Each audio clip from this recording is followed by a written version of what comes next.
Good afternoon po. Ito po ang kwento ko tungkol dito sa ating presidente na si BBM Idol, Bongbong Marcos. So sa totoo lang, idol kita kasi tahimik ka na tao at walang narinig na salita nang galing sa'yo. Yun nga lang, hindi ka kaya ng mga supporters mo na ipagtanggol. Kasi dahil sa promise mo na ibaba mo ang presyo ng bigas, so hindi mo naman natupad yun. Pero kahit ganun po, wag ko kayong mawalan ng pag-asa. May mga supporters pa rin po kayo. Gago!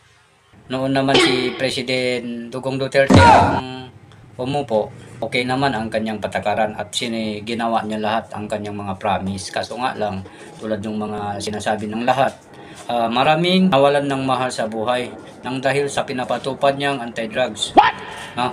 Kasi ang karamihan sa mga nahuhuli o sa mga yung walang pruweba, walang aktwal na ebidensya.